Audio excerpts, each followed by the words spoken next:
Bonjour, shalom, assalamu alaikum.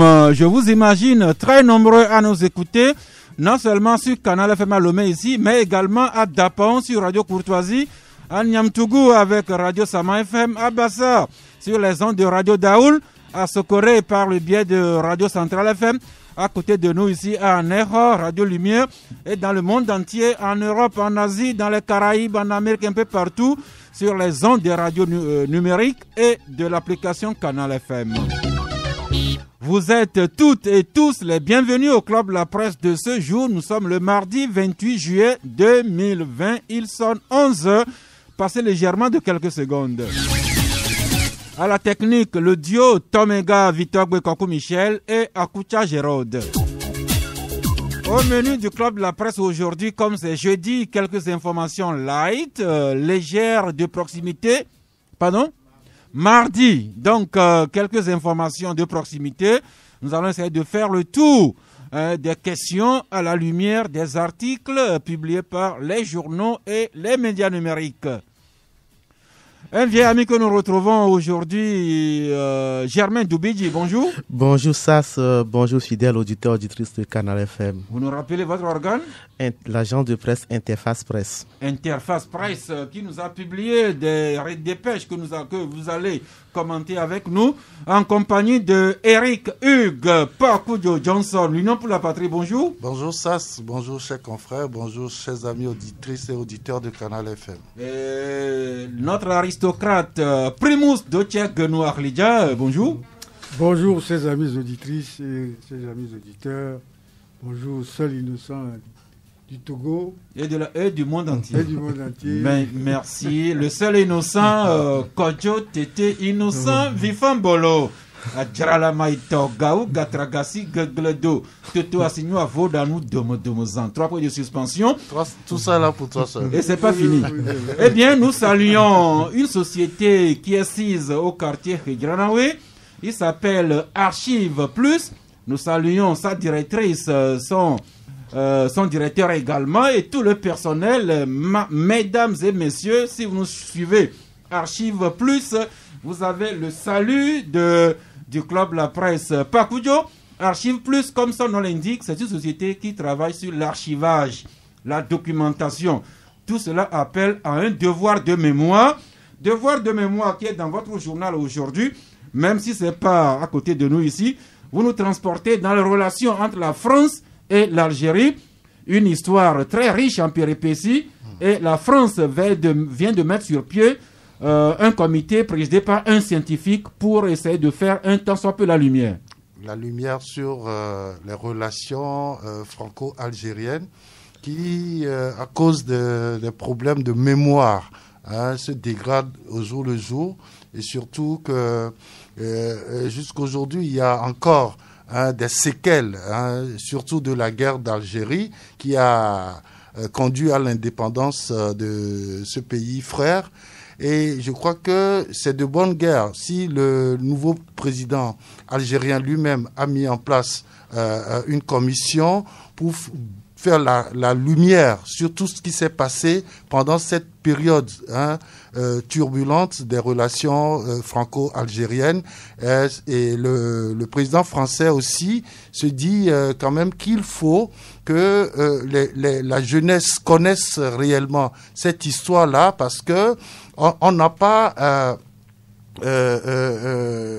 un document officiel qui parle réellement de ces moments-là, mais on a quand même des séquences de cette histoire. Donc le président français veut désormais que tout ça soit réuni ensemble et que réellement la lumière soit faite sur cette période de l'histoire entre la France et l'Algérie. Mais ce qui se passe ici, c'est que celui qu'il met à la tête de cette commission-là, il s'appelle Benjamin Stora, c'est un juif. Lui, il dit qu'il n'est pas un commis de l'État français, mais qu'il a été appelé à cause de ses compétences pour faire ce travail. Vivement quand même que cette histoire-là soit élucidée et que les peuples français et algériens retrouvent de la sérénité et qu'ils travaillent ensemble pour le bien de l'humanité. La France qui vient de commettre l'historien Benjamin Stora pour scruter la mémoire de la colonisation et de la guerre d'Algérie. Pendant ce temps, l'Algérie met également en place une commission confiée également à des scientifiques, à des historiens pour établir la mémoire. Ce qui se passe entre la France et l'Algérie devrait nous interpeller aussi. Primus Doja Genou. Mais oui. Ouais, quelle est la mémoire aujourd'hui du Togo? Est-ce que nous avons des archives qui retracent vraiment cette histoire? Est-ce que nous avons des bibliothèques où on peut aller la visiter? Est-ce qu'il y a un débat sur l'histoire du Togo? Un devoir de mémoire qui nous interpelle. Beaucoup. Mais en cette matière, moi je dirais que nous sommes très nuls. Même si après 30 ans, on nous a réécrit l'histoire, tenez-vous bien, des Togolais, parce que les historiens togolais ont des problèmes avec la genèse du Togo. Moi j'ai dit, mais c'est une aberration. Si le Togo n'a pas eu naissance, il n'y a pas de Togolais. Donc, après 30 ans, on nous fait l'histoire des Togolais sans nous faire l'histoire du Togo. Mais c'est grave. Aujourd'hui, qu'est-ce que vous regardez? Un déficit d'éducation à la citoyenneté. Les gens ne sont au courant de rien. Moi, quand j'entends ce débat sur le droit du peuple à élire, on oublie qu'au Togo, ici, en novembre 1966, le président Grenitzky a été contraint à la démission. Ce n'est pas la volonté du peuple. Aujourd'hui, on nous raconte qu'une fois que le peuple a élu un président à la tête, à le sommet de l'État, il n'a plus cette possibilité de le démettre. Parce qu'il y a une constitution à respecter. Moi, je parle de l'histoire en général, mais ce que vous dites là, nous allons y revenir quand nous allons revisiter un peu la gouvernance politique au Togo, en Afrique de l'Ouest, mais devoir de mémoire... On n'en a pas. Alors que nous en avons besoin, ça me rappelle, au moment du projet Pascrena, il y avait un comité d'historiens coordonné par le professeur Nikwe Lotu-Kaibo, qui avait écrit un livre que j'aime lire et consulter. C'est assez riche, mais l'histoire du Togo reste encore à documenter davantage. Merci à nos amis de Archives Plus qui nous amènent sur ce terrain. Eh bien, aujourd'hui, le mardi, c'est Art, Tradition, Culture. Nous aimons également partager avec vous des idées nouvelles. C'est pourquoi nous accueillons dans ce studio un jeune homme qui va se présenter à nous. Bonjour l'ami. Bonjour monsieur Sass.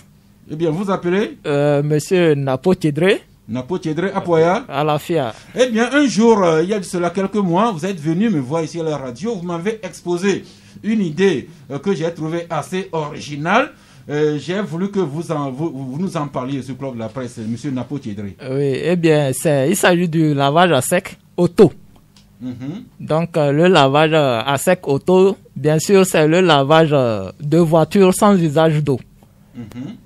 Donc, nous avions eu à commencer, et après avoir croisé le blanc, c'était normalement pour la commercialisation du produit.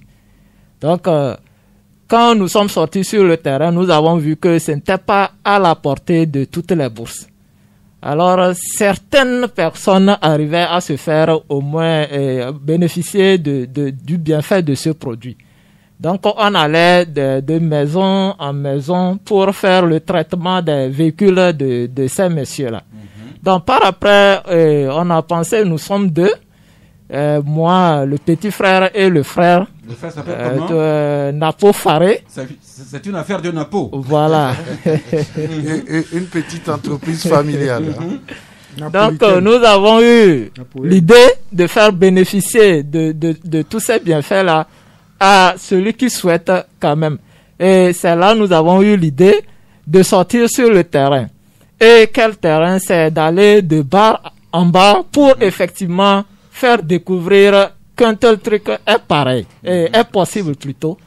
Et c'est là nous avons commencé, mais ce n'était pas facile. Au début, des gens vous prenaient un peu pour des voyous, pour ne pas dire des voleurs. Voilà. Donc, quand on allait vers eux, beaucoup ont pensé que c'était une manière de planter des caméras dans leur véhicule, soit de dupliquer des clés. Et quand même, il y a eu certains qui nous ont fait confiance. Et sans vous mentir, notre tout premier client, on l'a découvert dans le bar. Et le monsieur, il a beaucoup fait l'Allemagne. Quand nous sommes partis vers lui, il nous a fait savoir que les meilleurs produits qu'il connaît, c'est des produits allemands. Et on lui a fait savoir s'il pouvait nous donner cette possibilité de lui démontrer qu'il y a plus meilleur quand même. Et c'est là qu'il nous a demandé de le faire. Et c'était dans le bar devant tout le monde. Donc nous avons fait ça devant lui.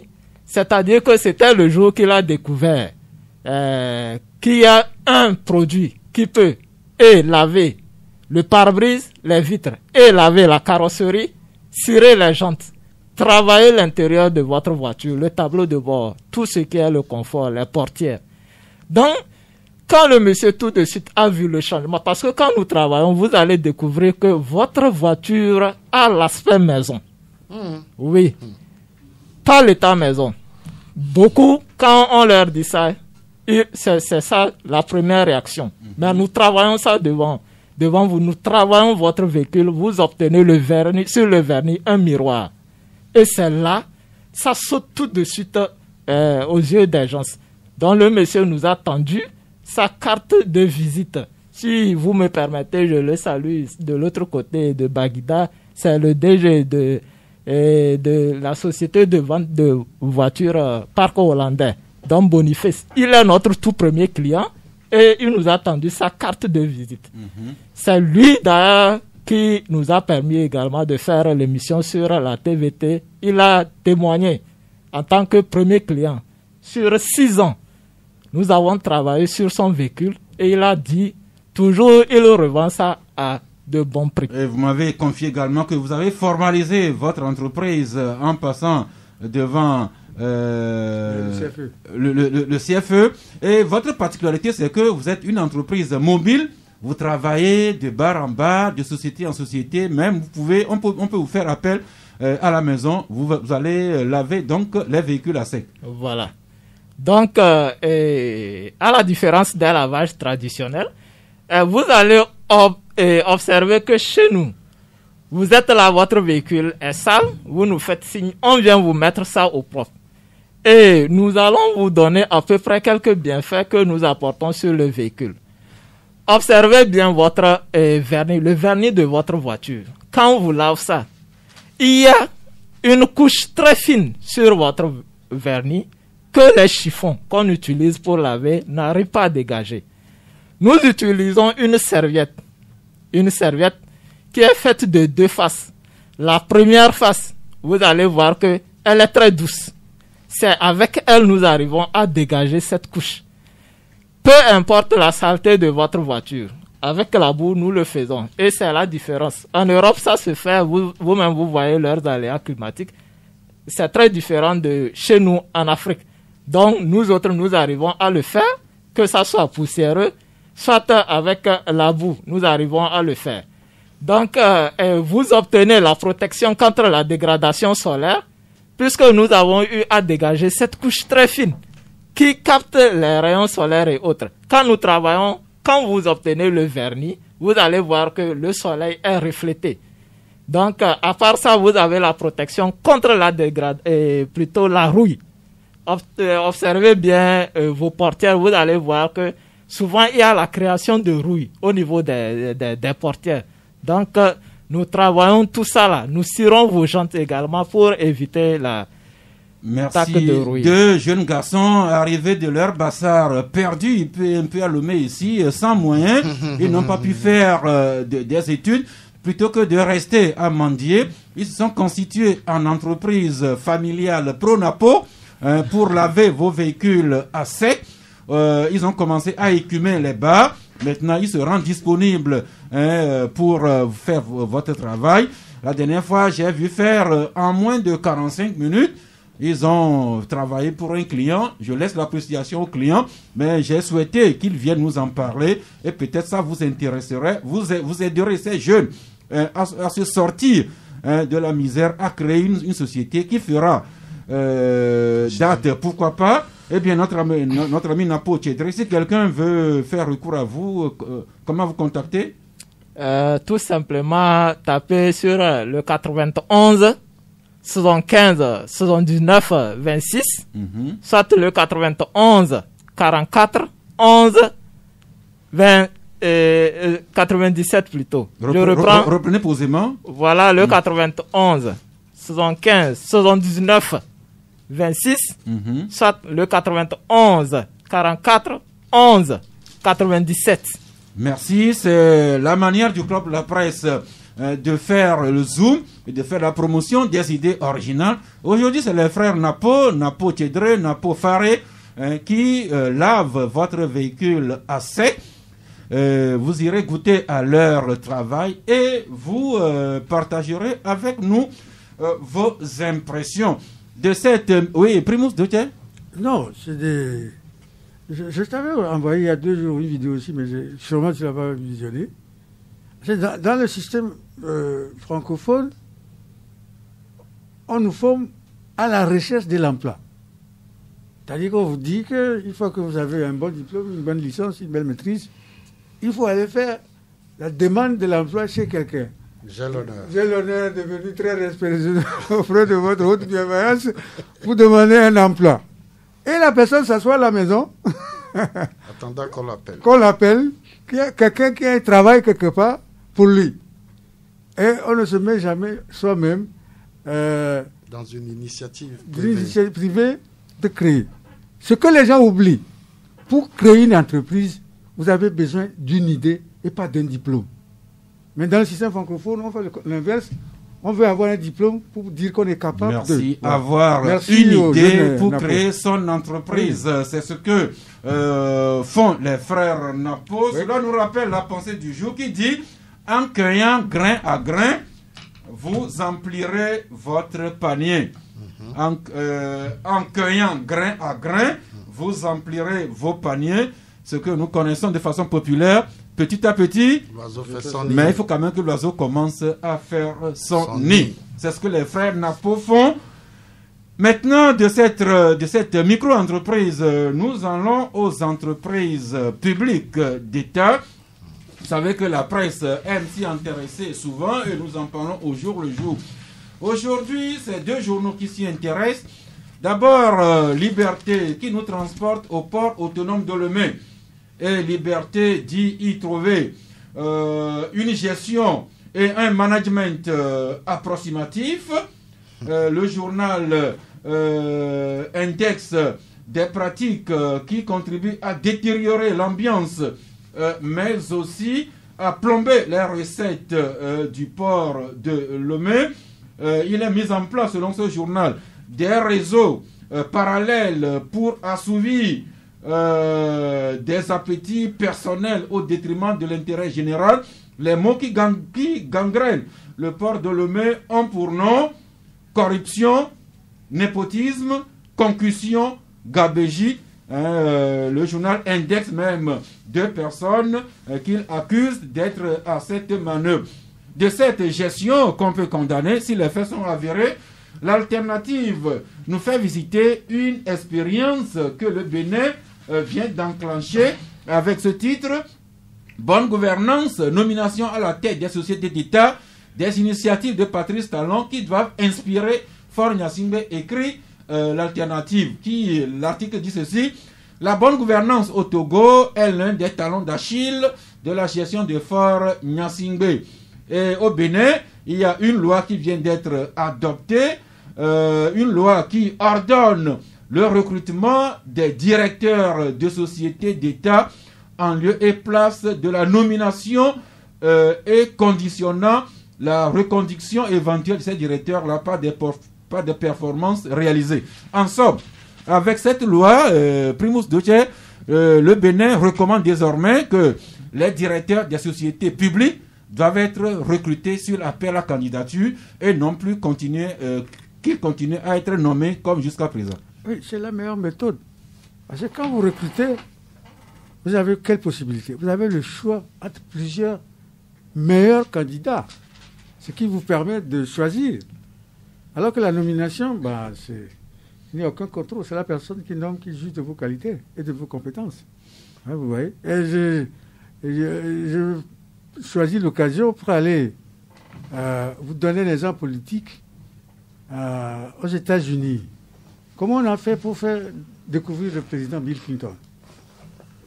Le secrétaire général du Parti démocrate à l'époque, notre frère Don Brown, quand lui il est venu, il a constaté que quand on dit après les primaires, c'est toujours les fils de riches qui déposent leur candidature et on les prend. Lui, il a dit non. Il a écrit à tout le parti en leur demandant toute personne qui se sent capable de diriger les États-Unis en devenant son président n'a qu'à poser sa candidature. Et curieusement, il a eu 1000 demandes venant du parti. Et c'est parmi ces 1000-là, il a créé une équipe pour scruter les CV de chacun, qu'on est tombé sur le gouverneur de la Kansas, que jusque-là personne ne connaissait, Bill Clinton, mais qui faisait des merveilles dans son État. Et on l'a pris, il a battu qui? Bush père. Donc, la méthode de recrutement au poste de décision et des entreprises de l'État est la meilleure. Merci. Alors, pour la gestion des cités d'État, il y a 2 écoles. L'école que vient d'inaugurer le Bénin, dont l'alternative que Patrice Talon vient d'opter pour la performance, alors que chez nous ici, c'est toujours du militantisme et de la médiocrité. Germain Doubidji, on ne va plus revenir sur le débat, la façon dont les médias et l'opinion jugent de la gestion des cités d'État, les phosphates, le coton, le porc, ceci et cela. Est-ce que le Togo peut également se mettre à l'école du recrutement des directeurs généraux sur concours? En fait, la question du recrutement, je crois que c'est une question essentielle. Et il faut, en tout cas, s'y mettre avec beaucoup de tact pour pouvoir déceler les talents. Mais est-ce que c'est le recrutement ou la nomination qui est le bon procédé? Ça, c'est une question à débattre plusieurs heures. Parce que même dans le recrutement, il peut y avoir des biais. C'est-à-dire que on connaît d'avance celui qu'on va recruter. Non, le recrutement, généralement, un recrutement de ce temps-là est confié à un cabinet qui a une certaine expertise, une certaine renommée. Oui, je ne refuse pas, je n'en disconviens pas, mais il y a eu des recrutements où on sait que celui qu'on va recruter, c'est celui-ci ou c'est celui-là. Ça, on le sait, non.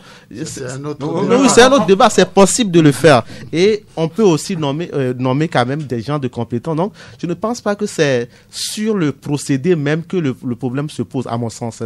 Ça, c'est mon avis personnel. Je ne pense pas que c'est le procédé. Est-ce que c'est le recrutement ou la nomination qui est... Mais il faut en tout cas arriver à déceler les gens de bonne qualité. Et quand la personne de bonne qualité et alors laisser faire son travail sans avoir de recevabilité de celui qui l'a nommé ou celui qui a servi à le recruter. Mais si vous recrutez quelqu'un même qui soit un expert, quel que soit son profil, quel que soit, et que il y a des conditionnalités par après, on va encore tomber dans les mêmes travers. S'il y a des ingérences dans sa gestion. Dans sa gestion et qu'il y a de recevabilité, c'est que c'est grâce à vous qu'il est recruté. Et donc, sur cet aspect-là, il doit le faire plutôt ici ou plutôt comme cela. Eh bien, les mêmes causes posées, les mêmes effets. Merci. On peut dire que le Togo a pris de l'avance sur le Bénin parce qu'il y a quelques années, le Togo avait procédé au recrutement du directeur général de la CET sur concours. Et non seulement, il y a également le directeur général de la NSCT, la nouvelle société cotonnière du Togo. Il a été aussi recruté sur concours. Sur concours. Monsieur Kagni, quelque chose comme ça. Voilà. Mais moi, je dis que le phénomène de recrutement pose le problème de cahier des charges. Lorsque vous allez à un concours de recrutement, vous savez déjà ce qui vous attend à ce poste. Et vous devrez vous préparer en conséquence. Malheureusement, Patrice Talon a bien fait de dire que voilà, il faut recruter les gens. Mais attention, il y a aussi des phénomènes politiques qui entrent toujours en jeu. il faut pas oublier ce côté-là, du fait que parfois les gens qui sont recrutés, lorsqu'ils n'ont pas une position politique claire, on leur met toujours les bâtons dans les roues pour qu'ils n'évoluent pas, pour qu'ils ne réussissent pas dans leur mission. Et même au Bénin, on en a vu. Parce que c'est vrai, il y a des décisions politiques qui sont louables, qui sont appréciables, mais derrière ces décisions-là, il faut toujours regarder le politique. Au Togo, on a eu à recruter des directeurs dans les entreprises publiques, mais qu'est-ce qui n'a pas fonctionné? Tout simplement parce que il y a déjà une équipe en place qui se dit « Ah non, nous, on aurait voulu que ce soit quelqu'un de notre camp qui soit nommé pour que nous puissions travailler. » Et à partir de ce moment, on bloque l'avancée d'une société. Justement, en la matière, l'autorité suprême qui aura opté pour le recrutement sur appel à candidature devrait baliser le terrain pour que le directeur recruté puisse avoir les coudées franches pour exécuter son cahier de charge. Ça, c'est pas évident. C'est pas toujours évident du moment où soit on recrute à tous les postes qui sont sous cette direction-là, on recrute également les directeurs centraux, les directeurs départementaux, etc., pour que le travail puisse bien se faire. Parce que généralement, c'est ce qu'on a vu à la CET, c'est ce qu'on a vu à la NSCT. Parce qu'il y a des lobbies qui sont formés et qui n'ont pas permis à ceux-là qui ont été recrutés de travailler dans de très bonnes conditions. Et les résultats sont là, malheureusement. Donc, je pense que, comme vous l'avez dit, c'est une question de conscience générale.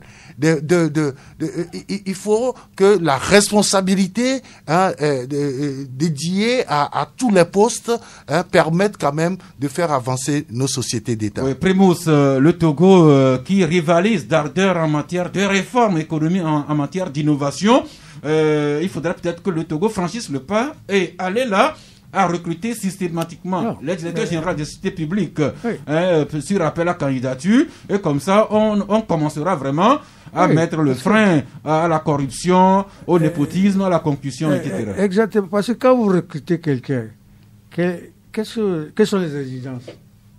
C'est d'augmenter la rentabilité de l'entreprise, de maximiser les bénéfices. Ça, ce n'est pas que je donne les exemples extérieurs et tout. Mais quand vous prenez Orange est une société qui appartient à l'État français. C'est Togo, France Télécom, qui a créé Orange. C'est pas une société qu'on gère comme une société privée. Il ne faut pas oublier que c'est une société anglaise. Hein? Non, Orange c'est français. Qui a été achetée par les Français, bien sûr. Ou DHL. DHL appartient à la poste allemande, qui appartient à l'État. Mais qu'on gère de façon comme si c'est une société privée. C'est-à-dire, vous recrutez la personne et le seul repère que vous lui donnez, c'est la rentabilité, maximisée. Oui, c'est ça. C'est pour ça que vous l'avez recruté. S'il n'atteint pas ce que vous le changez. Mais vous n'allez pas le recruter pour maximiser les bénéfices. Et pour le bloquer, vous le bloquez encore avec un comité qui l'attend pour le bloquer. Non. Le problème, c'est pas l'État ou l'autorité qui bloque ce directeur-là à fonctionner. Mais ce sont des lobbies qui se créent dans cette structure-là, qui créent des problèmes à cause des conflits d'intérêts. Si vous me recrutez, qu'est-ce que je fais? Je coupe tout ce monde-là? Oui. On vous l'a coupé? Tu sais, c'est vous qui avez été recruté. Oui. Pour faire quoi? Pour faire mieux que l'équipe qui est en place. Exécuter votre cahier de charge. Et tout ce qui aura été perçu comme obstacle à votre marche, vous les élèvez. Maintenant, si l'obstacle est intérieur, mais pourquoi moi j'ai été recruté? Le problème, mais il y a dans l'entreprise des intouchables. L'un après l'autre. Oui, Pakudio, terminé. Le problème, c'est que vous découvrez tout ça là. Mais je l'enlève après un longtemps. C'est-à-dire que c'est pas automatique. Ils ne viennent pas. Oui, allez-y, Pakudio. Ils ne viennent pas se montrer à toi qu'ils sont contre ton recrutement ou quoi que ce soit. Mais ils te mettent les bâtons dans les roues parce que le politique est toujours là. Le grand politique se plante toujours dans nos structures. Justement, c'est pourquoi je demandais à Germain, s'il vous plaît, l'option du recrutement par appel à candidature va être prise au plus haut sommet de l'État. Donc l'autorité politique, cette autorité politique ne devra pas être la première à se priver de faire des ingérences dans la société. Oui, c'est la première des donc il faut qu'il y ait des exigences, justement. Il faudrait qu'on laisse les coudées franches à celui qu'on a recruté. Maintenant, par exemple, vous venez dans l'entreprise, vous êtes recruté, il y a des intouchables qui, par exemple, ne rendent que des comptes au chef. Ne vous rendent pas compte, parfois. Il y a dans des entités où il y a des choses des choses difficiles qui se passent. Maintenant, vous n'avez pas le respect peut-être de certains de vos subordonnés. Le respect s'impose. Oui, s'impose, mais il y a des trucs qui se font que vous n'avez pas toujours la même mise. Si vous êtes dans cette condition, vous ne pouvez que vous soyez nommé ou recruté, vous avez des difficultés. Donc c'est le système en entier qu'il faut peut-être repenser, qu'il y a une volonté politique. Il y a une volonté politique affichée et qui permet à ce que ceux qui sont recrutés. Maintenant, oui, ceux qui sont recrutés aussi doivent peut-être avoir le courage de démissionner si ça ne va pas. Mais parfois, le poste peut-être est juteux et donc on s'y accorde.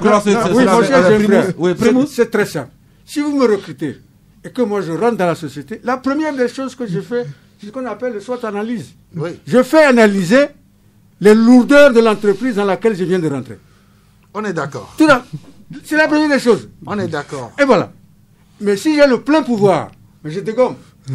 Et j'avertis celui qui m'a recruté que ces lourdeurs, si on ne les enlève pas, je ne peux pas faire mon boulot. Eh bien, ce n'est que des options que nous présentons ici. Il revient à l'autorité suprême de choisir le schéma le meilleur pour que nous arrêtions quand même de parler chaque fois de détournement de deniers, de corruption, de conclusion et de ces entreprises-là qui font plutôt notre honte alors qu'elles devraient faire notre fierté. Est-ce que la solution, parfois, c'est pas la privatisation aussi? C'est une forme de privatisation. Il y a toujours débat. Voilà. C'est-à-dire que lorsque vous êtes autorité et vous vous rendez compte qu'il y a fuite de capitaux où les résultats ne sont pas dans les normes, mais la privatisation permet, en ce moment-là, de mettre de côté ceux qui ne peuvent pas faire fonctionner l'entreprise. Tout simplement. Moi, je trouve que même quand on recrute, on va recruter quelqu'un, peut-être, qui n'est pas de la structure, qui est peut-être un bon gestionnaire, mais c'est une sorte de privatisation aussi. Et c'est très important. Merci. On aura beau privatiser, mais il demeurera toujours des domaines régaliens de l'État dans la sécurité publique.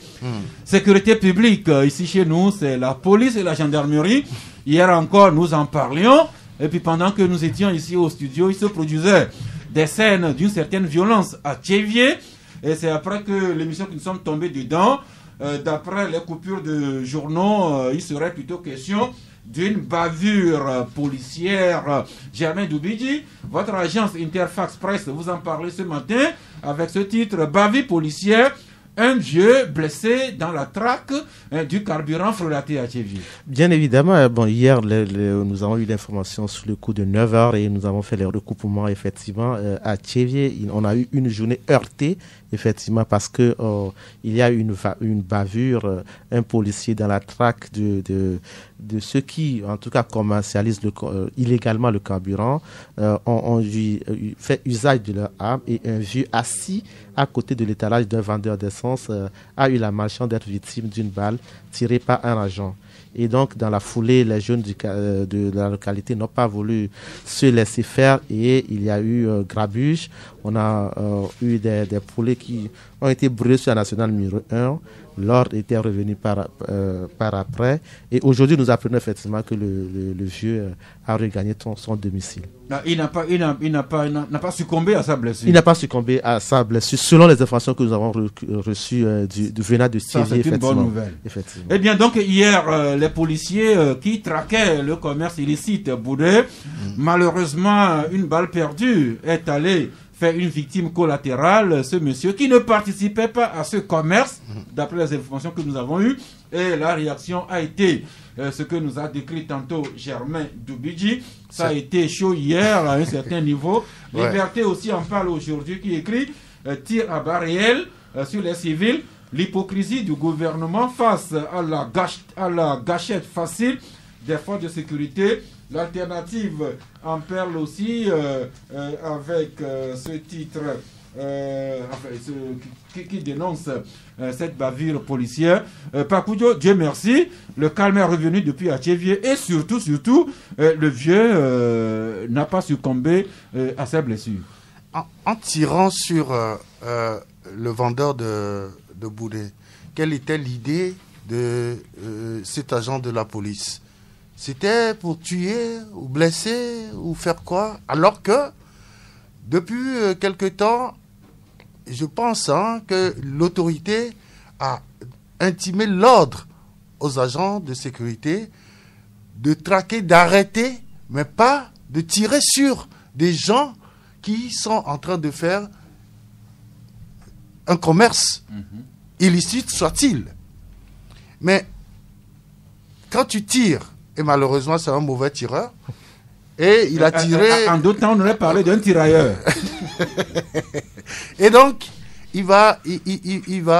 sa balle va tomber sur un vieillard qui n'avait rien à foutre dans cette histoire de vente d'essence frelatée. Et donc, hier, automatiquement, les jeunes se sont organisés pour bloquer la nationale numéro 1. Et on n'a pas compris ce phénomène. C'est-à-dire que il y a eu une bavure. Mais en quelques minutes, la nationale numéro 1 était bloquée. Et donc, je me dis qu'il y a forcément beaucoup de choses qui sont derrière cette manifestation. Et il va falloir que les agents de sécurité fassent extrêmement attention. Lorsque vous traquez quelqu'un qui n'a pas d'arme sur lui, mais ne tirez pas. Ne tirez pas. Déjà, il a abandonné son étalage. Comme ça se fait ailleurs. Celui qui était recherché. Oui. Mais pourquoi tirer? Pourquoi tirer? C'est incompréhensible. Et voilà ce que ça a engendré. Il faut que l'autorité commence par sévir par rapport à ces comportements de ces agents-là qui ont la gâchette facile. Parce que c'est pas normal. Vous traquez un individu, il court.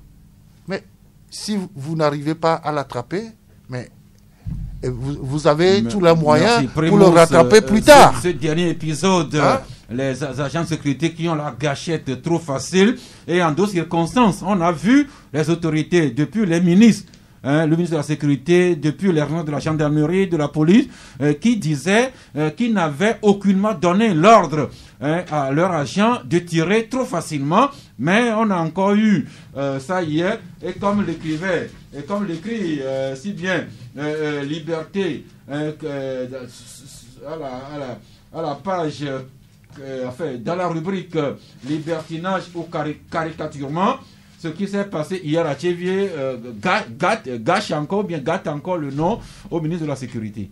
Oui, moi j'ai l'impression que même nos émissions ici ne servent à rien. Le petit Mohamed qu'on a tué à Védji, ça fait pas encore 3 mois. Ça fait pas encore 3 mois. Que déjà, un autre policier sort encore son arme pour tirer sur quelqu'un. Non, nos émissions de sensibilisation ne servent à rien. On a l'impression que l'autorité se fiche de la gueule des citoyens. La police et la gendarmerie... Non, pas toujours l'autorité, parce que je l'ai rappelé, l'autorité a été toujours la première à condamner ces actes. Maintenant, le problème, comment est-ce que ces agents se permettent toujours de contrevenir régulièrement aux instructions des autorités? Vous n'allez pas me dire que nos agents... À l'entrée de Thévier, ici, vous avez l'école nationale de police. Oui. On les forme à quoi? Nous en parlions hier en bien. On les forme à quoi? À tirer sur les gens? C'est l'information qu'il reçoit? Non, du tout. Maintenant, quand il sort, il tue sur les gens et puis il n'y a rien. Et c'est pas, c'est le peuple qui est dans la rue pour brûler les pneus et demain il recommence. Et la CNDH, elle est sensibilisée à quoi? Justement, la CNDH, nous en venons parce que cette bavure d'hier nous rappelle celle d'autrefois, le cas de Mohamed à Veji, Sun City, mais en 2019, il y avait un autre cas qui avait défrayé la chronique. La police qui avait rendu public le communiqué que deux supposés braqueurs venaient d'être abattus dans la zone portuaire. Oui, l'une de ces victimes-là, c'était le fameux cimetière. Et quelques jours après, c'était la famille de ces deux-là qui avait pris le courage pour dire que leurs garçons n'étaient pas toujours des champions en civisme et moralité, mais ils n'avaient pas été... ils n'étaient pas en campagne de cambriolage ce soir-là. Ça a fait polémique au point que la CNDH s'est auto-saisie de cette affaire. Nous en parlions hier, mais nous y revenons parce que Pakujo, l'Union pour la Patrie, est revenue là-dessus. Vous écrivez affaire des présumés braqueurs abattus le 28 juillet 2019. La Commission nationale des droits de l'homme cite l'opinion publique. Oui, la CNDH a mené ses enquêtes. La CNDH a rendu public son rapport tout récemment. C'était le 5 décembre dernier. Donc, la CNDH a démontré qu'effectivement, ces jeunes-là n'étaient pas pris en flagrant délit de braquage. Donc, ils n'étaient pas concernés par le braquage dont la police a parlé.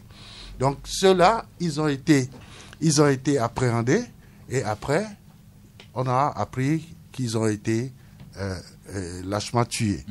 Et donc, la CNDH demande que la lumière soit faite aujourd'hui sur cette affaire parce que si c'est la police qui a arrêté ces jeunes-là et qu'après on les retrouve morts, ça veut dire qu'il y a eu bavure policière.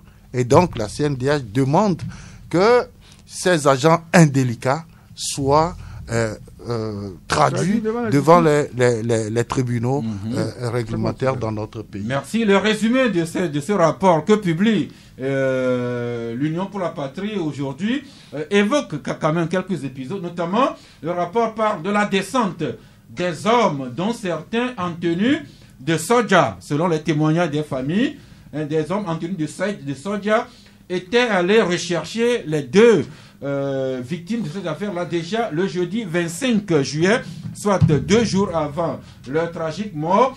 Et le rapport parle également de l'enlèvement du dénommé cimetière et de son camarade d'infortune Dépôt dans la nuit du 27 juillet 2019. Après, le rapport évoque les circonstances de la mort des présumés braqueurs, également la responsabilité du GIPN, c'est le groupe d'intervention de la police nationale, dans la descente au domicile de cimetière le 25 juillet 2019. Et plus loin, on y lit la responsabilité du GIPN dans l'enlèvement des présumés braqueurs le 27 juillet, et puis la responsabilité d'autres personnes susceptibles d'être auteurs de l'enlèvement des présumés braqueurs. Et pour finir, la Commission nationale des droits de l'homme recommande aux gardes des Sceaux l'ouverture d'une enquête judiciaire pour faire toute la lumière sur les zones d'ombre, au ministre de la Sécurité et de la Protection civile de garantir la sécurité de tous les parents témoins qui sont intervenus dans le cadre de cette enquête. Quelque part, Germain, on peut dire que la CNDH s'est auto-saisie. Elle a fait son travail. Maintenant, la balle se trouve dans les camps du ministère de la Justice. Oui, la balle se trouve dans le cadre du ministère de la Justice et de la Justice aussi. Mais je voudrais relever que, bon, en fait, si moi j'ai lu la CNDH n'a pas pu recueillir les informations prouvant qui établissent que ce sont les membres d'un tel corps ou d'un autre corps qui ont fait la forfaiture. Donc c'est juste cet élément que je voudrais ajouter. Mais somme toute, je crois que c'est le travail fait par la CNDH, c'est un pas quand même, parce que au moins sur le fait que les individus étaient enlevés chez eux, même si on dit c'est pas des personnes en habit de soldat sans infériorité, que ce sont des gens d'un corps ou d'autres, mais au moins sur cet aspect-là, parce que ça avait créé de remous, on n'avait pas, et donc on situe l'opinion du moins qu'ils s'étaient enlevés chez eux. Donc maintenant, la barre reste dans le cas des autres institutions et on verra ce qui va se faire par après. L'alternative, analysant ce rapport, écrit plus de zones d'ombre que de lumière, pendant que Liberté fait un titre presque similaire. Le rapport de la CNDH, plus douteux que la version de la police. Maintenant, la police a rendu public son communiqué. La CNDH a publié son rapport. Maintenant, on verra la suite qu'en donneront la justice et surtout le ministère de la Sécurité. Primus ? Oui, on peut utiliser... La CNDH aussi a été créée par l'État, non ? La police aussi appartient à l'État. Pourquoi on ne peut pas utiliser la CNDH à titre préventif ? Et elle attend, quand tu les gens, après on va faire des enquêtes qui ne nous éclairent pas non plus. Elle peut aller participer à la formation des policiers. La CNDH, depuis à Goïbo jusqu'à Mme Nakpapolo, a toujours fait des séminaires pour former sur les paradigmes de la paix, le respect des droits de l'homme, dans le maintien d'ordre. On peut l'incorporer à l'École nationale de police. On forme les policiers sur les droits du citoyen. C'est tout ça là, c'est ce qui se fait. Non, la CNDH, dans le rapport 2019 de la CNDH, laisse-moi finir. La CNDH a fait cas de ces formations. Tout ça, c'est un déficit de citoyenneté. C'est-à-dire que on ne nous éduque pas à connaître les rapports qui doivent exister entre nous et l'État et vice-versa.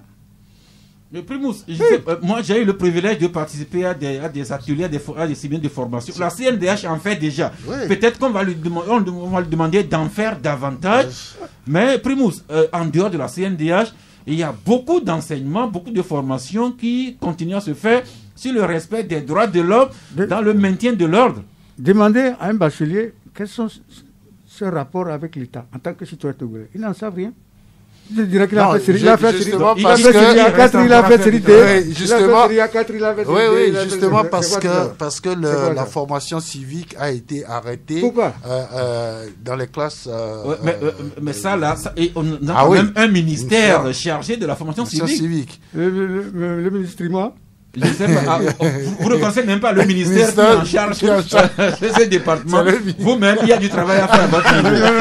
Non, c'est le ministère des droits de l'homme. Non, mais pour être plus sérieux, le rapport de la CNDH par rapport à cette affaire-là, c'est que la commission a réussi à déterminer qu'il y a des gens qui sont venus en tenue de soja. Oui, je ne refuse pour pas. Enlever ces jeunes-là de leur domicile et les placer sur la route de les GIGN.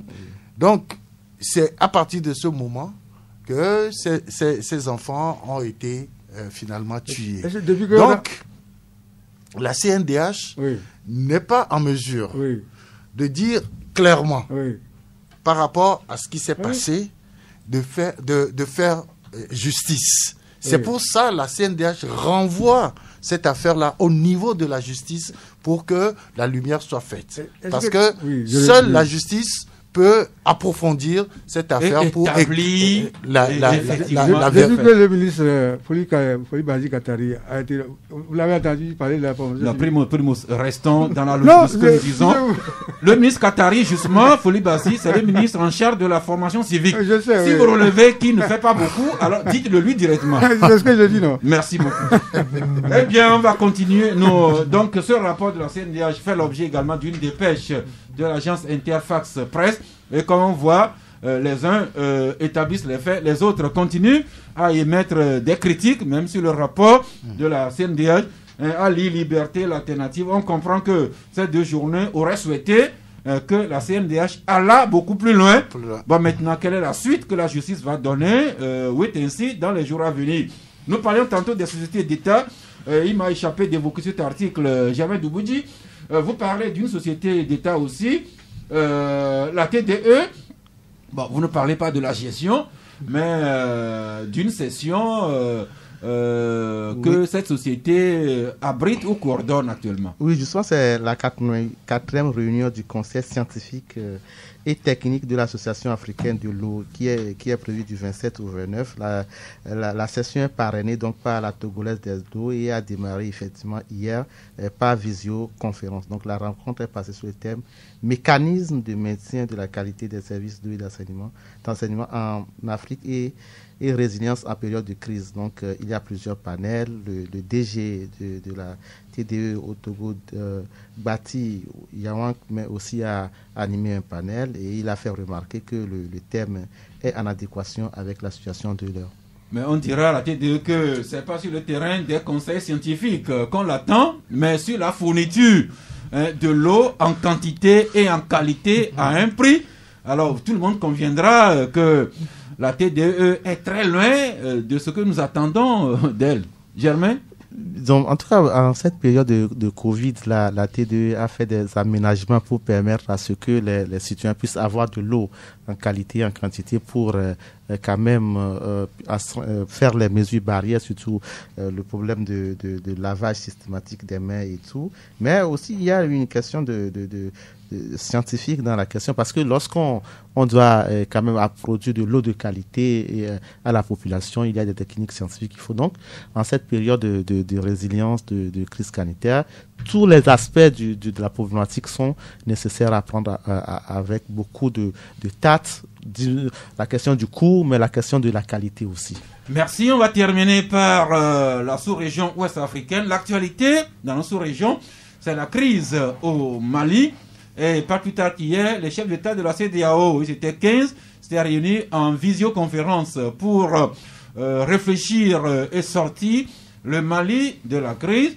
Les résultats de ce sommet, nous la connaissons depuis hier. La réaction également de l'opposition, nous la connaissons. Primus Dochegenou.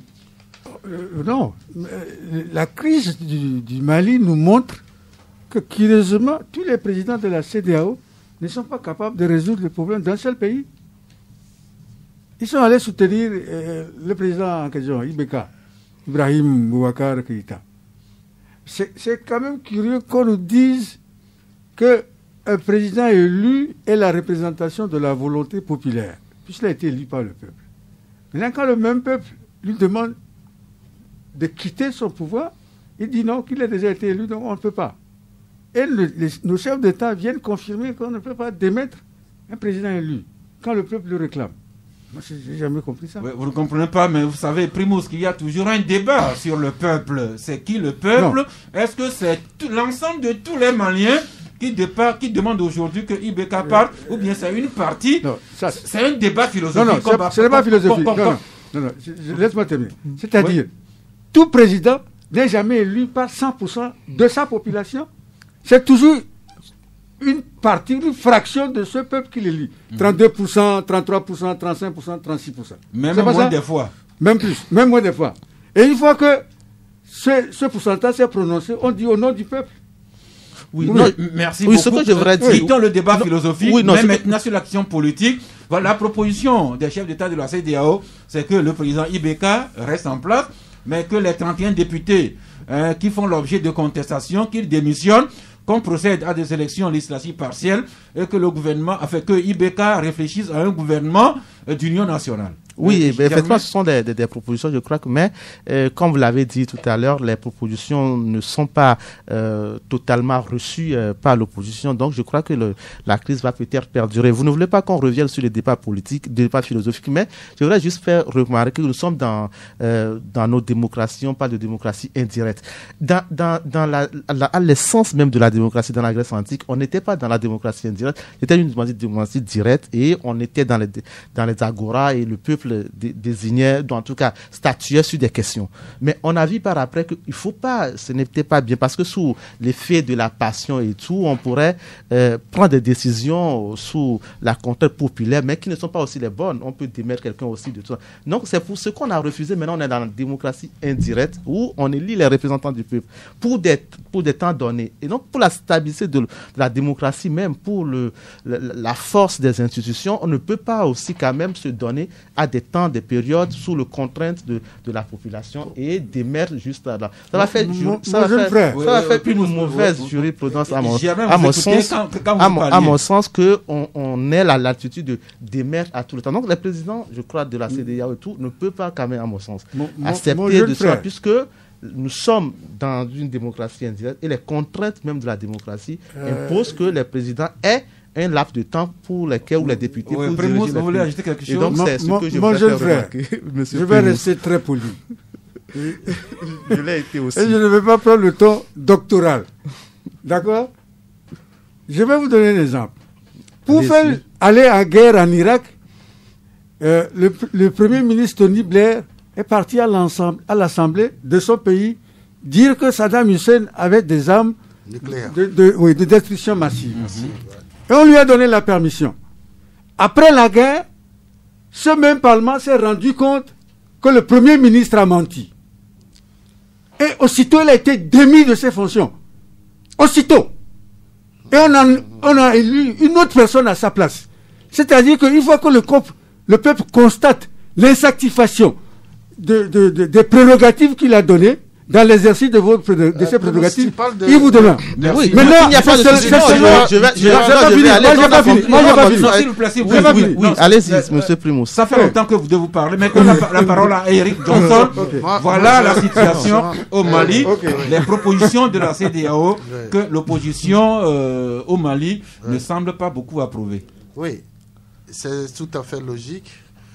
Vous savez, moi j'ai remarqué un truc dans les oppositions dans nos pays. Lorsque vous organisez une manifestation pour réclamer des choses de droit, au fur et à mesure qu'on avance, j'ai comme l'impression que les opposants, les dirigeants de ces oppositions-là, montent les enchères. On est parti d'une réclamation électoraliste, on aboutit à la démission, à la demande de démission d'un chef d'État. Si l'opposition malienne, avec l'imam Diko en tête, était resté sur la revendication de départ, je pense que le pays là ne serait pas dans cette crise-là aujourd'hui. Vous parlez de la gouvernance. Vous dites que les choses ne vont pas bien dans le pays. Et vous bloquez le pays pendant des semaines. Alors, pensez-vous que vous faites du bien au peuple? On est en train de créer une nouvelle jurisprudence au Mali. Pourquoi? Tout simplement parce que le président Ibeka a été élu démocratiquement. On ne peut pas aujourd'hui demander la démission du président Ibeka, et du moment où la constitution malienne n'a pas prévu cette phase où on fait démissionner un président et on le fait remplacer par qui? Qui sera le remplaçant légitime du président Ibeka s'il démissionnait aujourd'hui? Alors, les chefs d'État, c'est tout à fait normal par rapport à la constitution malienne que les chefs d'État demandent que le président soit là, que les députés qui ont été élus frauduleusement démissionnent et qu'on organise de nouvelles élections législatives partielles. pour remettre en place des... Sinon, je ne vois pas... Merci. Il va être midi. C'est vrai que ces différentes écoles, les gens peuvent nous rappeler ce qui s'est passé au Burkina Faso en 2014-2015. Mais il y a d'autres exemples également qu'on peut évoquer en Afrique un peu partout. Oui. Mais ce qui est essentiel, c'est que le Mali est déjà un grand malade. Ce grand pays qui fait face à des velléités djihadistes. On soupçonne même des volontés étatiques venues de l'extérieur. Il y a un terrorisme extrêmement violent qui se développe dans ce pays. Alors, si à cela vient s'ajouter une crise politique, que le Mali se retrouvait sans gouvernement, est-ce que ça ne peut pas être la porte ouverte à toutes les incertitudes de la sous-région? Chacun peut y aller de son avis, mais il est midi, nous allons souffrir un peu et nous allons nous ouvrir à vous. 93.5 Canal FM.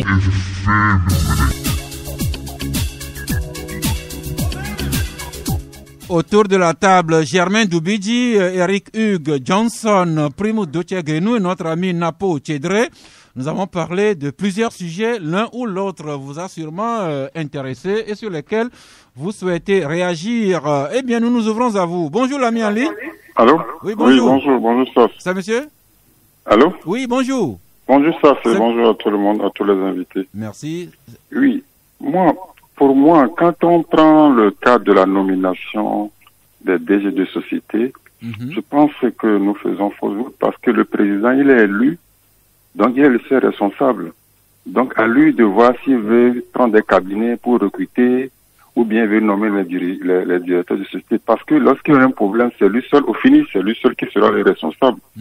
Faut pas qu'il vienne nous dire après que non, ils ont recruté celui-là, ils ont pas cabinet, c'est pourquoi ça n'a pas marché. Il vient avec son administration, il travaille, ça marche, il est responsable, ça ne marche pas, il est responsable aussi. Non, vous parlez du président de la République? Du président de la République. Il vient avec toute son administration, il nomme les directeurs de société d'État, il est le seul responsable. Si ça marche, c'est lui qui est responsable, ça ne marche pas, c'est lui aussi qui soit responsable. Alors justement, devant les échecs plus ou moins récurrents des sociétés publiques, votre avis là-dessus? Soit on les privatise, soit on les privatise. Et c'est pas nous qui allons payer demain. S'ils privatisent, moi je suis pour les privatisations. S'ils vendent les sociétés d'État, ils font des dettes à celui qui a payé le seul responsable. On ne laisse pas les sociétés publiques qui créent des dettes et nous allons payer après.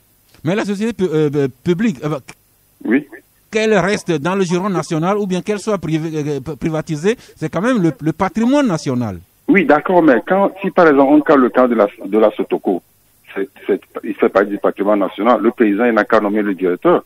C'est lui le responsable parce qu'on a élu quelqu'un pour diriger le pays. Parce qu'après, tu vas nous dire que non, le type a été recruté, donc il n'est pas responsable. Il vient, comme aux États-Unis, il vient avec son administration.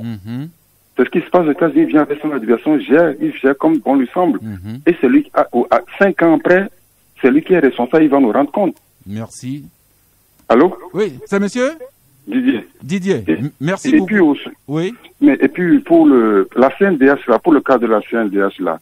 Bon, quand est-ce que la CNDH pourrait mener aussi une enquête pour le jeune qui a été tué à un barricade lors des élections lors des élections présidentielles ou je pense présidentielles. Je sais pas si. Mais maintenant que la CNDH a commencé à sauter ses îles, espérons qu'elle pourra ouvrir tous les dossiers sur lesquels nous les attendons. Oui, et aussi pour le Mali.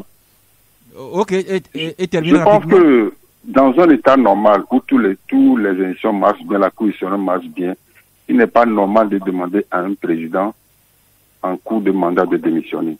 C'est parce que la Cour constitutionnelle ne fonctionne pas bien que c'est sur. On prend le cas du Togo. La Cour constitutionnelle nous a fait des milliards, mais chaque fois le président reconduit le président de la Cour constitutionnelle. Vous voyez combien ils nous ont fait dans les procès de ANC, Tacha. On a payé des milliards, mais on les reconduit chaque fois. Voilà le problème de la gouvernance.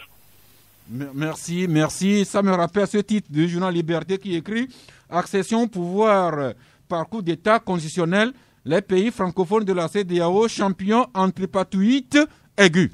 Allô? Oui, l'auditeur suivant, bonjour. Oui, bonjour, c'est Commis. Oui, allez-y. Monsieur Sass, moi je suis contre les privatisations. C'est votre droit.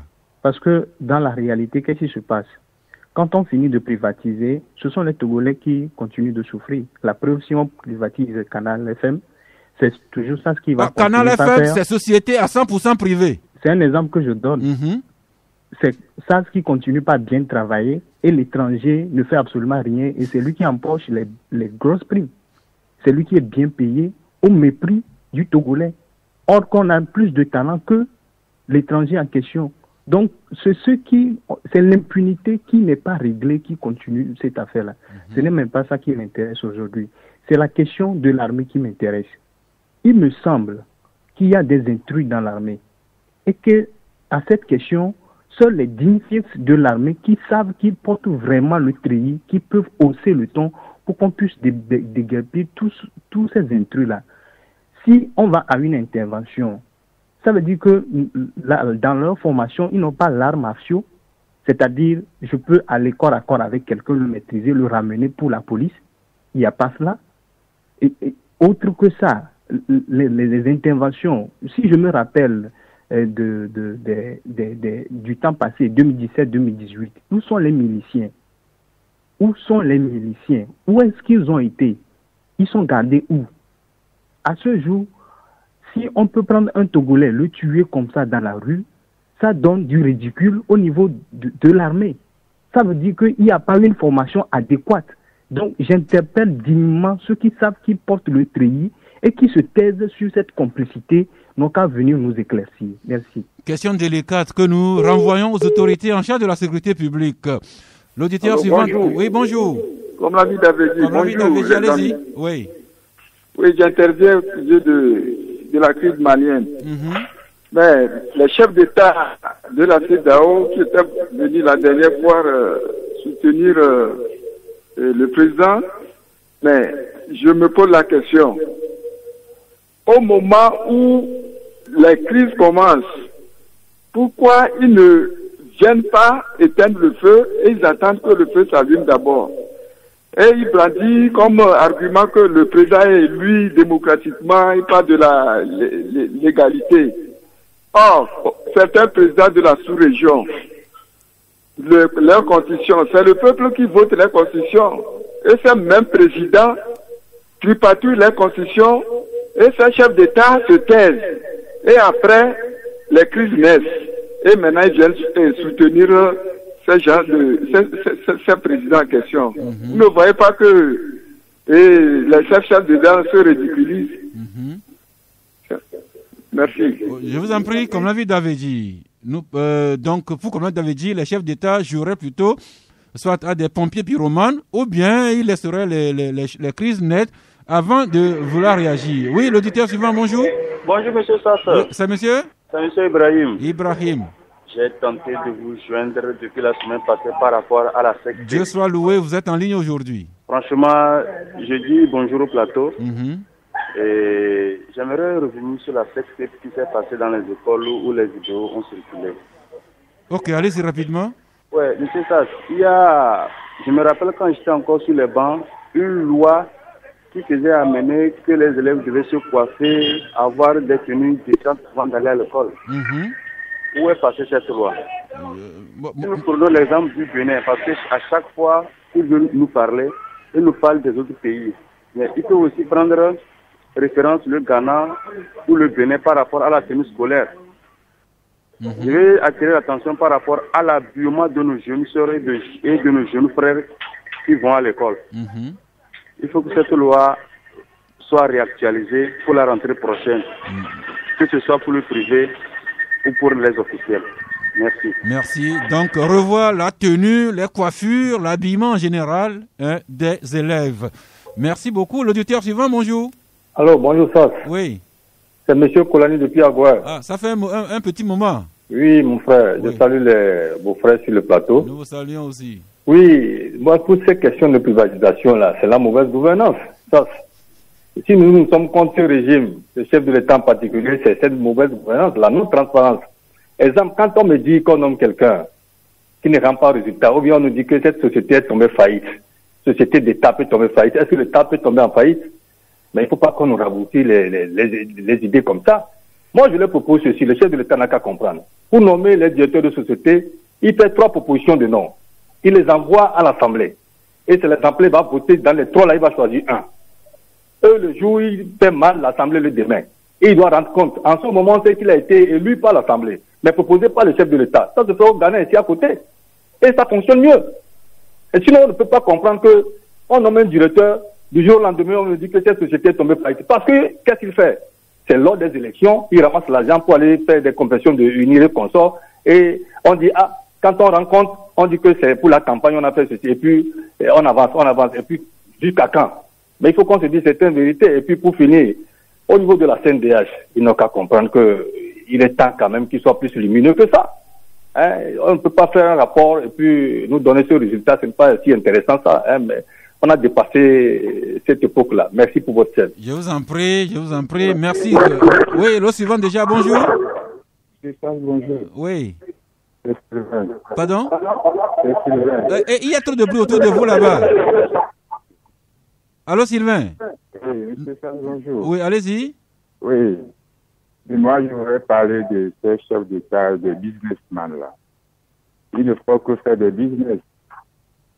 Les affamés, ceux qui ont faim sont au Mali. C'est eux qui réclament le départ de leur président qu'ils ont eux-mêmes élus. Donc, quand ces chefs d'État aillent là-bas pour que le président soit... que c'est élu démocratiquement, c'est eux-mêmes qui l'ont élu, c'est eux-mêmes qui l'ont demandé de partir. Donc c'est eux-mêmes qui ont fait, les affamés, c'est au Mali. Et pour ce qui concerne les bavures des policiers là, hier moi j'étais à Tilly, c'est pas que les chefs sont intervenus, franchement ça hier, ça va barder à Tilly. Donc il faut que un peu de courtoisie au niveau de nos soldats quoi. Merci beaucoup. Juste rappeler que nous sommes en état de droit et toutes les situations doivent être réglées selon la loi autant que possible. Voilà les autorités. Oui, le suivant déjà. Allô, bonjour. Oui, bonjour. Oui. C'est comment vit David Pozo. Ok, allez-y. Ok, mais pour ce qui s'est passé hier à Tivier, c'est pas que moi j'ai intervenu. Ok. Mais je ne sais pas comment les soldats ils reçoivent leur formation. C'est que il y a mon frère qui vend l'essence. Lui, il achète à station et puis il vend ça. Mais si le policier qui vient, il n'a pas vraie formation, il vient arrêter mon frère là. Qu'est-ce que moi je vais faire? Je vais revolter contre lui. C'est qu'il faut qu'il reçoive vraie information avant de venir arrêter la personne. Ici, à Bois-Lait. Chade, comme l'avis de Baguida est parti avant la fin de ses propos, un autre auditeur en ligne, bonjour. Oui, allô. Oui. Oui, c'est Pelé. Pelé, allez-y. Oui, bonjour le plateau. Bon, je voudrais intervenir concernant la loi qui a été votée au Bénin que la thérapie va respirer. Oui. Bon, est-ce que ce qui se passe là-bas ne peut pas se passer ici? Parce que le RPT fonctionne avec l'administration. Il faut voir les directeurs généraux. Ils sont tous les vice-présidents de RPT Unir. Vous voyez, lorsqu'on va commencer par nommer des gens, allô? Oui, oui. Lorsqu'on va commencer par nommer des gens, on ne peut pas chercher à avoir qu'il faut faire des recrutements. Non, ça ne peut pas se passer. Vous prêchez dans le désert. Merci. Je vous en prie. Je vous en prie, Pelé, encore un ou deux auditeurs, puis nous faisons le point ici entre nous. Je rappelle les sujets riches et variés qu'on a débattus aujourd'hui. Les bavures policières, la CNDH et toute autre question qui va intéresser sûrement l'auditeur suivant. Bonjour. Allô? Oui, bonjour. Oui, bonjour, monsieur Sass. Oui, c'est monsieur? Monsieur Fernand. Fernand? Oui. Ok, nous vous écoutons. Comment vous allez? Ah, Dieu merci, nous nous portons bien. Félicitations à tous ceux qui sont sur le plateau. Je vous en prie. Moi, ce qui me préoccupe, c'est les bavures policières. Ça, nous devons être tous unanimes là-dessus. Vous êtes les hommes des médias, nous sommes le peuple. Il y a les droits de l'homme et tout ça là. Je vais vous raconter quelque chose. Il y a quelque chose qui se passe dans ce pays où les corps habillés, ils ne sont pas différents de nous. Peut-être les habits qu'ils portent. Ce sont nos frères, nos parents, nos voisins. Bien sûr. Nous faisons tous partie de la même famille qui est le Togo. Mais s'il y a d'autres personnes qui vont se permettre parce que eux, ils ont la force et ils vont utiliser cette force-là contre les civils qui n'ont rien du tout, alors là, il faut se poser des questions. Merci beaucoup. Vous avez fini? Donc, moi, je vous invite, vous les journalistes, à vraiment pencher sur ce dossier-là. C'est ce que nous faisons au jour le jour. Nous sommes tous dans le même panier et chacun a son rôle à jouer. Vous avez, comment on dirait, vous avez l'opportunité, le privilège d'être sur les médias et c'est ce que vous devez dénoncer. Nous devons être unanimes, j'ai dit tout à l'heure, unanimes là-dessus. Quand le ciel est clair, la terre est visible. Merci beaucoup. Je vous en prie. Bon appétit à vous. Nous essayons de faire notre travail au quotidien, mais nous veillons à ne pas jeter le bébé avec l'eau du bain.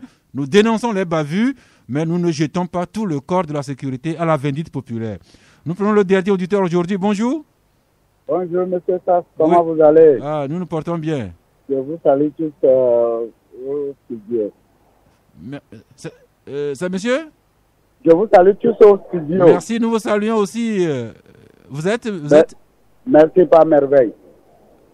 Tout juste, moi, je vais me rebondir sur notre pays, le Togo.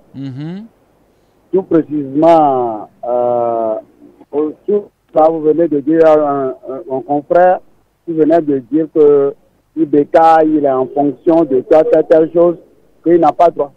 Il n'a pas droit à dire telle chose. C'est pas du tout bon. Si la population cette année a élu un président de la République, et le président de la République, il tient toujours en fonction. Et vous allez nous dire aujourd'hui qu'on n'a pas le droit de le destituer, qui l'a nommé comme président. C'est pas la population. Si c'est la population qui l'a nommé, la population a le plein droit à exercer son pouvoir le destituer. Oui, mais donc le problème, cher ami, c'est que la population avait élu le président dans les urnes. Maintenant, est-ce qu'on peut démettre par la rue celui qu'on a élu dans les urnes? Ok, si ça n'est ainsi, pourquoi Olympio était destitué de son fonction? Non, là c'est... Le vieux qu'on avait fermé la frontière contre lui, il était le président par intérim, non? Abbas Fonfo ou bien qui là? Il était président par intérim. Il n'était pas en fonction avant qu'on l'a destitué? Non, personne n'a destitué Abbas Bonfo, s'il vous plaît. C'était pas Abbas Bonfo, celui qui était en voyage dessus Bénin, et puis on avait fermé le frontière sur lui. Non, ce n'était pas Abbas Bonfo, s'il vous plaît. Non, je dis, hein, c'est le nom qui m'échappe. Eh bien, trouvez le nom, on verra si c'est le faux ou bien si c'est le vrai. Oui, quand même, il était en fonction, non? Il était président par intérim. Donc, il ne faut pas nous situer tout le temps dans le pays, on s'énerve sur certains propos tenir. Merci. Très amèrement. Merci. Ça ne nous honore pas. Si... Le pays, le petit Togo, le pays, notre pays, cher pays, est en train de gangréner dans une misère donnée. Merci, cher ami. Nous nous excusons si nos propos vous énervent, mais notre devoir, c'est de vous informer et en canalisant l'information selon les lois de notre pays. Nous avons décidé que le Togo soit un État de droit, un État démocratique, et nous devrons nous référer à chaque fois aux lois de notre pays. Si c'est un peu dur ça peut être un peu dur à supporter, mais c'est la loi. Hein. C'est ce que nous essayons de faire au jour le jour. Eh bien, Germain Doubidji, vous avez écouté les auditeurs 1 minute. Non, je crois que la question qui est une des questions qui est revenue à plusieurs reprises, c'est la question des bavures policières. Je crois que sur ce point, il faut encore tirer sur la sonnette d'alarme par rapport à l'impact donc ces bavures ont sur la société, peut-être sur l'image.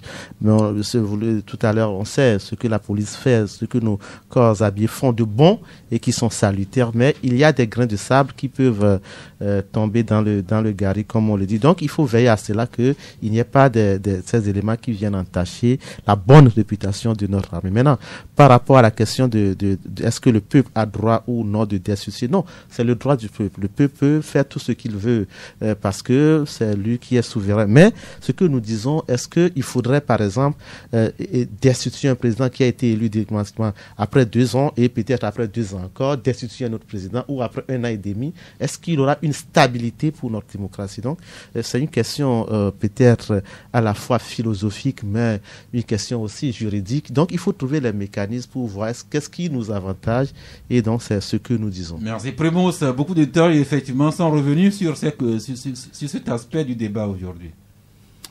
Non, il y a un déficit démocratique en Afrique francophone de façon générale. Ça, il faut le reconnaître. Il y a un déficit systémique en Afrique francophone. Donc, tous les pays en Afrique francophone, depuis 1990, n'ont pas encore réussi une alternance apaisée. Ça, c'est le constat général. Maintenant, cette histoire, tout président élu est élu par une fraction de la population. Et chaque fois qu'il y a mécontentement, on parle toujours aussi au nom du peuple. Pourquoi maintenant nous allons ouvrir un débat philosophique pour savoir qui est peuple ou qui n'est pas peuple? Moi, c'est seulement en Afrique francophone qu'on ouvre ce débat-là. Et le plus souvent, moi, ça me met à l'aise. Et ça me met mal à l'aise. Parce que tout ce qui part du peuple est peuple.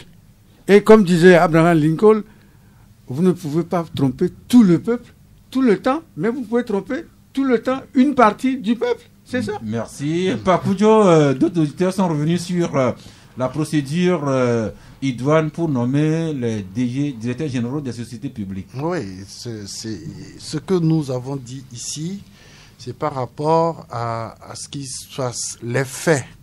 Nous avons essayé de dire comment, selon nous, quand les gens sont nommés, comment ils fonctionnent, quand les gens sont recrutés, comment ça se passe, les difficultés, et on parlait des pesanteurs, on parlait également des lobbies qui sont autour des sociétés d'État et qui font que généralement les choses ne marchent pas bien.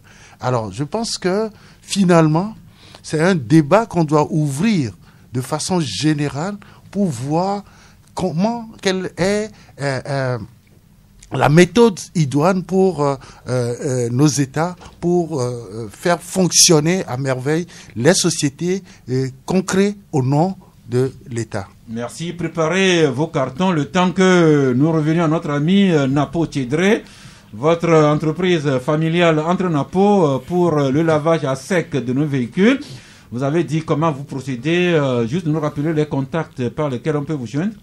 Oui, pour nous joindre, vous tapez le 91 75 79 26, le 91 44 11 97, le 91 75 79 26, soit le 91 44 11 97. S'il vous plaît, vous qui aviez vos enfants qui vous font souvent les entretiens, sachez que vous devez faire un traitement chaque fin du mois. Et également, sachez que le tableau de bord, pour ne pas rayer le tableau de bord, on travaille le tableau de bord à l'aide d'une serviette. Merci. Donc, vous tout nous ça faites là, on va toucher du doigt votre travail. Et surtout que vous êtes très mobile. On peut vous trouver un peu partout, dans les bars. Vous pouvez venir travailler dans les services, même à domicile. L'essentiel, c'est qu'on arrive à vous joindre et vous entendez sur les termes de ce contrat. Nous vous souhaitons vraiment bonne chance, du succès. Merci, monsieur. Nous souhaitons vous revoir dans quelques années en une grande société. Grand merci à vous, monsieur Sass, et à la radio Canal FM. Merci. Germain Doubéji, votre carton de fin d'émission. Oui, le carton vert à la justice togolaise pour la gestion de l'affaire des vidéos obscènes de nos établissements. Merci. Eric Hugues Johnson. Je vais donner un carton vert aux évêques du Togo parce que ces derniers temps, on les a vus se mêler des affaires politiques, mais pour une fois, ils se sont véritablement penchés sur un fait social qui est l'homosexualité. Et donc, je pense que c'est un appel qu'il lance à l'État togolais de ne pas céder à la pression internationale pour valider la loi sur l'homosexualité dans notre pays. Merci. Vous l'avez écrit à votre page 3 de l'Union pour la Patrie. Nouvel appel d'encouragement des évêques au gouvernement togolais. Ne cédez pas à la promotion de l'homosexualité au nom des aides au développement. Primus Doche, votre carton? Bon, c'est un anniversaire en retard. Au père directeur Devin Danou, pour le bon travail qu'il a fait à toutes les générations qu'il a formées, y compris Kakonou. Bon. Merci. Donc, carton. Un conseil à mon jeune frère. Fais trouver un numéro commercial 90 10 20 20 ou bien quelque chose comme ça. Votre numéro est trop compliqué. Ok, merci à vous. Merci. Un carton vert plutôt, un carton blanc à la tête de ses cheveux.